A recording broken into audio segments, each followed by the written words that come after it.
Hello everybody, it's Bill, that college football guy, here with yet another video. You saw me give the tease about this one. Yeah, I actually ended up deciding to record it right after I did the last one. Lights are on in the cab because I want to get some seat because I'm gonna be so busy. So we're gonna get this in here. I have to deal with the half shadow on my face. But anyway, what is the pool for the ACC? Okay, I don't know what to title this thing when it comes out. I've been having conversations with people trying to figure out, okay, everybody's worrying about what the Sun Belt's doing in realignment of the Pac-12 of the Mountain West. I'm kind of looking ahead, trying to figure out the big snowball. When the Big Ten and the SEC raid the ACC. You say, oh, it's not it's happening. We know it's happening. Okay? No stunner for anybody here. But they're going to have to pick replacement schools. Now, I've been talking to a bunch of people, and I'm going to get people in the comment section saying, oh, no. They can drop back down to 12. First, I know to talk to everybody else, the composition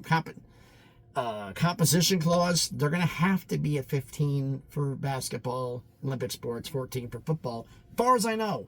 Which means they lose 6 schools, they got to replace 3. They lose 8 schools, they got to replace 5. You get because they already did 3 already with Stanford, Cal, and SMU. And I was doing like, okay, they're using this is a requirement, this is a requirement. I'm talking to a bunch of people, and I'm getting different things on there, commenting, talking to people everywhere, phone calls, text messages. Did phone calls earlier today. I was taking my break. But this one, I got yelled at. Saying like, dude, stop thinking here. And he gave me the best visualization. You know when you see the movie or the TV show and they got a whiteboard or a clear board or chalkboard or whatever the blue hell board you want to use, and they write a bunch of names or things down on it, and slowly, one by one, they check them all off until finally they get down to the last one. You know, the big reveal. This is who's did it. You know, that whole thing they do in the show, TV shows and movies. Well, that's essentially a pool. The ACC has a pool that they're going to pick candidates from. Now, one base requirement, but it's not really base requirement, for 3 schools who are added in who don't fit the base requirement, but they're in for a different reason. That we've been hearing, stories been going around, YouTube, X, social media, wherever you want to talk about it, about the ACC wanting to become a more academically focused, private, higher education conference. I was going like, yeah, right. I've been talking to people I know who work at universities in the ACC. They're dead ass serious with this. That's what they want. They don't care if some people perceive them as the 4th best power conference. They don't care what anybody else thinks. They want to be the best academic. They want to be able to say eventually they're better than we feel we're better than the Big Ten. That's what they want. So much so they're talking about later on about possibly doing a merger with the Ivy League, being this huge 20-team conference or something, bringing in Ivy League schools. That kind of serious, folks. But having to replace schools, that has to be done 2030, 31. They're going to have, because the Big Ten makes their move. We know this is coming. We all know this is coming. So there's a pool. The base requirement, like, you know, you have one base criteria, and then little by little you get more criteria, and you narrow the list and narrow the list and narrow the list and narrow the list, and eventually you get down to the core ones you want. There's one base criteria. The base criteria is R1. R1 research. That is the base criteria for any ACC, except for 3 schools. I was talking about they want private, higher education universities. Well, there's 3 that will never be R1, will never be AAU, because they can't be. But they're considered to be the equivalent of a private, higher education university. And that's the service academies. Army, Navy, and Air Force. All 3 are in the pool. ESPN's going to want Army and Navy in the pool because Florida State, Clemson, Miami, they're going to lose at least 2, possibly all 3. I think only losing 2. But you're losing, those 3 schools are the only 3 that are doing million viewers a game, average per game for the season, per season. They're the only 3. Army and Navy have been averaging 1 million viewers a game per game on average per season for over a decade. So they're going to need to replace the viewership. ESPN's going to be very, very insistent on that because they're going to have to, ESPN not going to be focused. They're going to strongly suggest it because they got advertisers they got to make happy. And people that got to watch to make the advertisers happy. And Army and Navy is already friends with Notre Dame. They're higher education. They're already in the list. Air Force is, I will freely admit, kind of on the outside.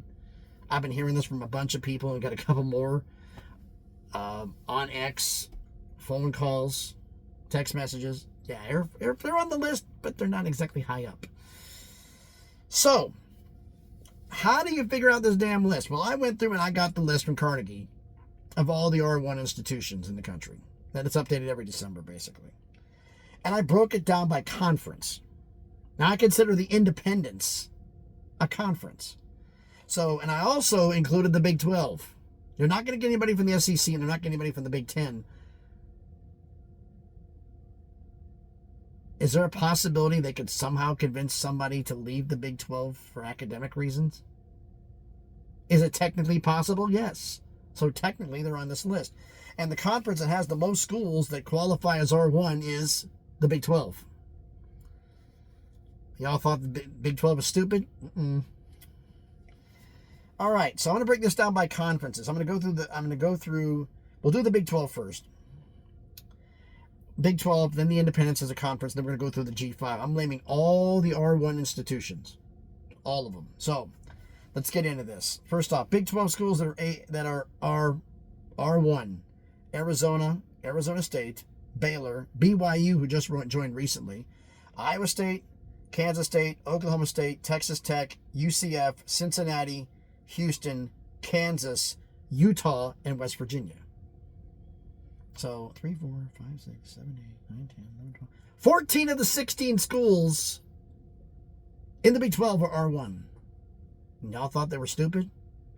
Mm-mm. Okay, so let's look at the Big 12. Now we're going to the independents. I'll write down the independents here. Well, the independents, 3 schools qualify. Notre Dame, well, no kidding. They're also possibly, would they be full member going to go in the conference? I don't think so. It's still technically a possibility. Along with UMass and UConn. They're both R1. So they'd be considered. Now let's go on the G5s here.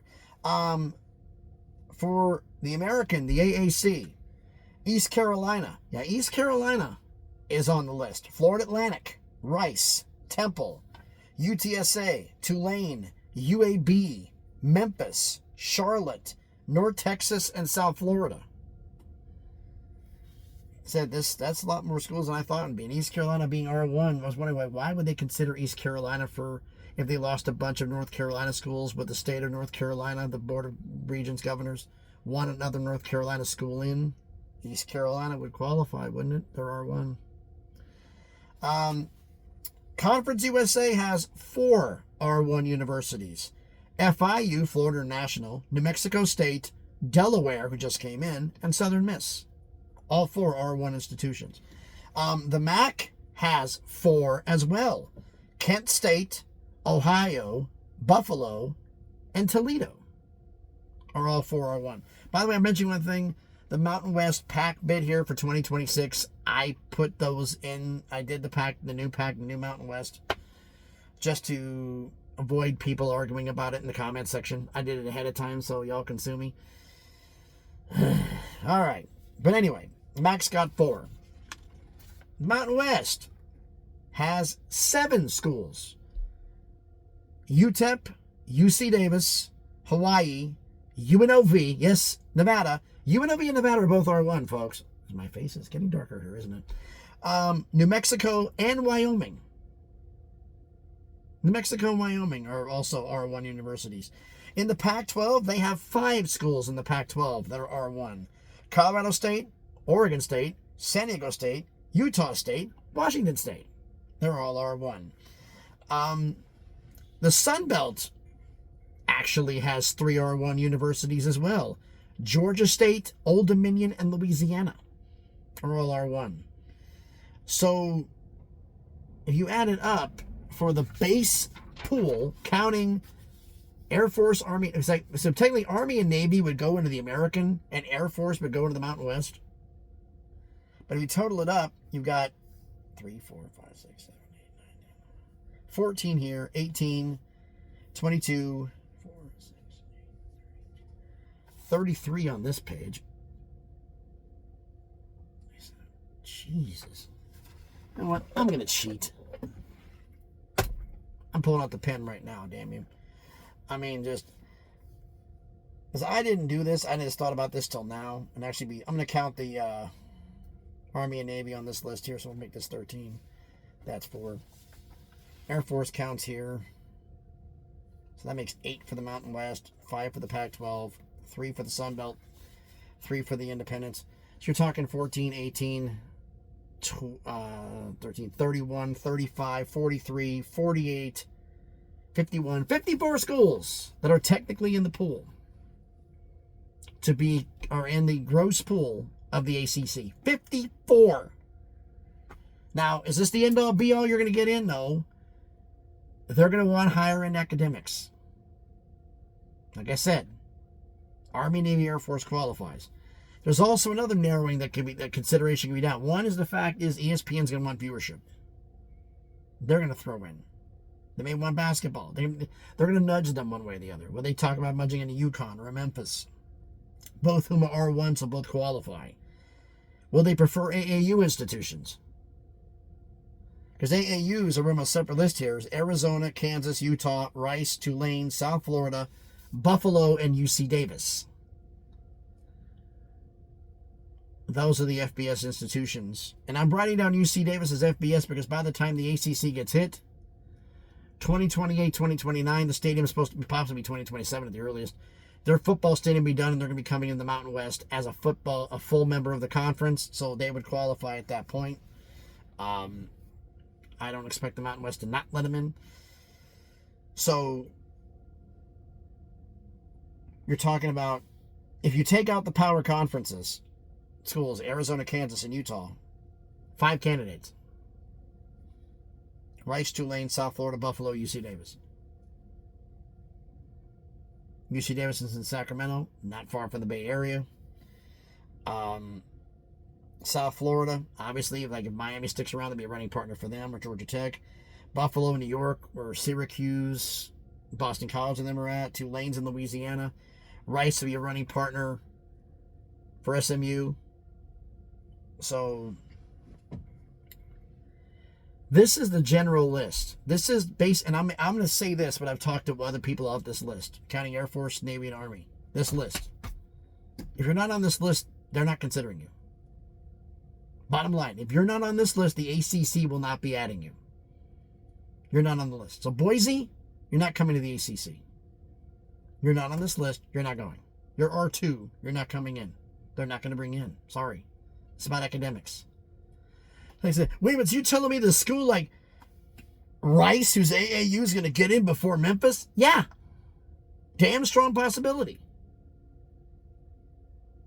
Academics is their focal point. That's what they're going to be worried about. Now, as AAU the guaranteed end-all be-all, Buffalo's AAU, they may not be getting in. UC Davis is AAU.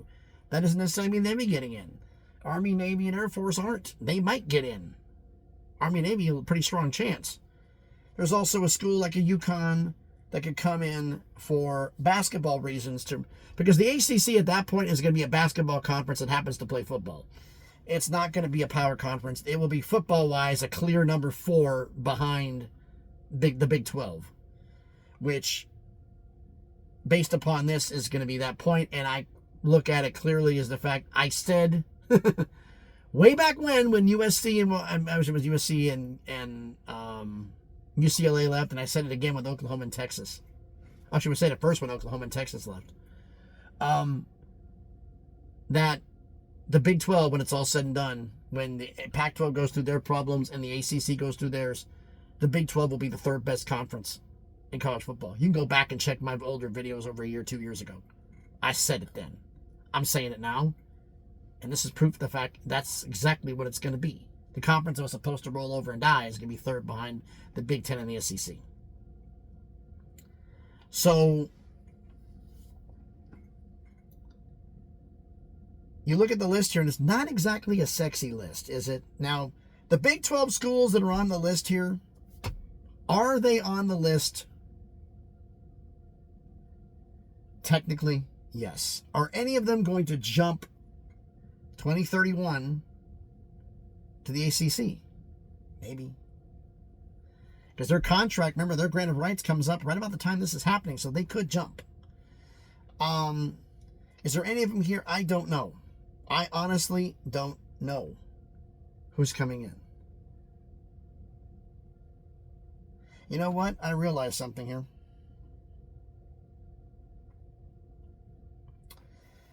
I have to make a correction right now because I realized I wrote this list so fast. I forgot Colorado, who's also AAU. They're not on the list. So that makes 15 in the Big 12. Basically looks like the only school. Who the hell is the only school in this conference that's not R1 in the Big 12?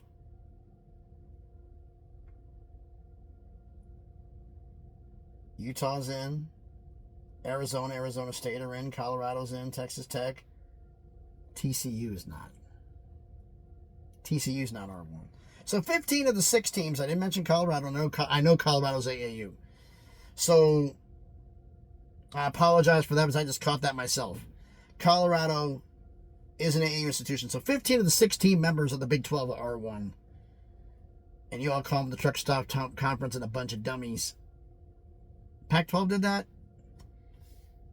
15 to 16. Well, maybe not so dumb after all. So, needless to say, you're going just by the G5s. Just by the D5s, and you don't want to count. I'm doing the calculation in my head. 29, 34, 37, 39 G5 schools that are technically in the pool. Are they going to narrow it down? I mean, it's technically the list. Now, I put this whole list together for one simple reason. Advertising outside criteria situationally may change. So someone who's not AAU, not high, whatever, might get thrown in. 2036, they lose a bunch of schools because the fact is is the Big 12 going to take anybody? And I've had people saying the conferences are too big. And I'll say the same thing as everybody who says the conferences are too big. If the media networks are willing to pay for them, they're going to grow. Period. Doesn't matter what you want or I want. If they're willing to pay the money, they're going to grow bigger. Will they willing to pay the money? We don't know. So, we will see. But, yeah, this is crazy. This many schools. It's insane. So everybody in the Big 12 but TCU is R1, so all of them are candidates technically. So I'm going to go, so you know what, it's just, there's a lot of things that are considerations here. Do they want to do basketball? Do they want to cross the court? I'm going to mention a video I did before that if they get rated hard enough, would for scheduling purposes create divisions. Not standings, but scheduling wise. You know, and the thing is, if you bring in Army and Navy, you have 14 football. You'd have 14 football full members plus 15 basketball with Notre Dame. You bring in Army and Navy, you're at 16 football. Shouldn't they bring in one more basketball school to balance that at 16 across the board? I thought about Villanova, but Villanova's not R1, they're R2. So they wouldn't qualify. Would UConn be willing to do basketball only to the ACC? And be willing to put on there? And that is one invite, I think. They said, we want our entire conference to go or nothing. ACC is actually offering you formally offers you a basketball invite. You're going to turn it down? You're going to turn it down. You'd be an idiot to turn it down. So UConn basketball could be coming in. Just something to think about here. And that would definitely help. And they said, because they said, we're going to do all or nothing. Really, so you're going to make $8 million or $10 million a year. Because your football is a loss leader. You lose money on it, so you're making less than $8 million. Or you can make the same amount of money in the ACC. More exposure. I don't know. You may just want to keep it in the Big East and hope. But we'll see. So anyway, thanks everybody for watching this. I've been running my mouth a lot about this. But anyway, you know what? Before I even say the thank you, I'm going to terminate one thing here. Before I say that, I said scheduling purposes. They may do 8 schools west, 8 schools east. Like the one I did about if they got absolutely obliterated. And obliterated means they lose 10. The Big 12 takes 4. The SEC takes 4. The Big 10 takes 2. That's 10 schools gone. They're down to 7 full members. They'd have to add 7 schools full membership to get back. Would they add, Oregon State and Washington's on the list. You got Stanford and Cal out there. Would you add Air Force or Colorado State and San Diego State? Would you add Rice on there? You could do like an 8 Western division with Stanford and Cal scheduling wise. And then you do an 8 out east. And then you would only have to go cross country in conference play once. And I sent this to somebody else. That if you did this, if you end up having to do this, you can make it basketball. You could have an 18-game conference schedule. For basketball, if you'd had cross country rival divisions like this, you'd have the 8 out west playing each other's twice, home and away. That's 14 conference games. You play 4 games against the opposing division, 2 home, 2 away. You have to play everybody. It takes you 2 years to play everybody, 4 years to complete the home and home. But you'd only go cross country in basketball twice outside of non-con. Just a thought. But there's a lot of schools in the pool, folks. Now, is there some more? Is Harvard schools technically, and Harvard schools, the Ivy League schools in play here? Potentially, yes. How fast? I don't know. Also, that's the other possibility that no one's even considered. None of these schools on this list could go, and they could just merge with the Ivy League and try to hope all of them will come up. Problem is, since Ivy League doesn't want to pay for revenue sharing, some of them, how are they going to do an FBS level in an autonomous conference? They're not. So that's one of the big problems with Ivy League schools is that some of them don't want to pay for revenue sharing for athletes. If you go to the ACC, you'd have to pay for it. Now, can I see an academic alliance between the two of them? Absolutely. But basketball, football, no. That's my pushback on that. But anyway, thanks everybody for watching the video. If you haven't done it already, do me the favor. Smash the like button. Hit the thumbs up. This is dark as hell out here. Hit the thumbs up. It helps with the algorithms. It's been even seen by more people. Comment on the video. I'm going to go through the list again. You can cross off your own lists. Who you think is, you can go, yeah, no. Who would you think might go to the ACC? All right, Big 12.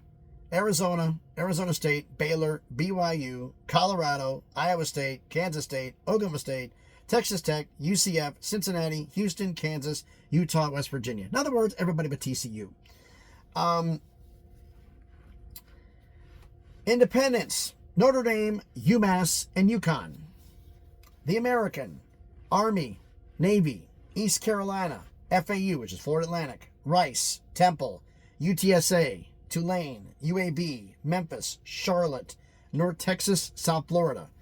Conference USA, FIU, Florida National, New Mexico State, Delaware, Southern Miss. The MAC, Kent State, Ohio, Buffalo, Toledo. Mountain West Conference, Air Force, UTEP, UC Davis, Hawaii, UNLV, Nevada, New Mexico, Wyoming. Pac-12, Colorado State, Oregon State, San Diego State, Utah State, Washington State. And the Sun Belt, Georgia State, Old Dominion, Louisiana, Independent. I already mentioned UConn. So Georgia State, Old Dominion, Louisiana. So there is a bunch of schools that could be going here. It's dark as hell, isn't it? But I had to get this done because I got informed after doing the video. Got a phone call, and the honey-do list for this weekend is going to be unbearable. So we got a little bit of a half-dark video here doing something for the ACC. But the poll for the ACC candidates for the ACC is a little bit bigger than expected. Pine's a great title for the video. So, again, craziness. So, thanks everybody for watching. Hit the thumbs up, comment on the video, share the video. Check out some of the videos I've done. If you like them, subscribe to the channel. You want to follow me on X, the link is in the description. It's late. Sorry this video looks kind of half-assed with my eyes, like with my face half blacked off in the sun. But it's what it is. So again, thanks everybody for watching on this dark evening. Honey-do list. Well, ACC has got a lot of pool. I didn't count the Ivy League, like I said, but they're potentially involved in this, but I don't think so. Thanks everybody for watching. Hope everybody's having a great day. Be safe and please be good to each other.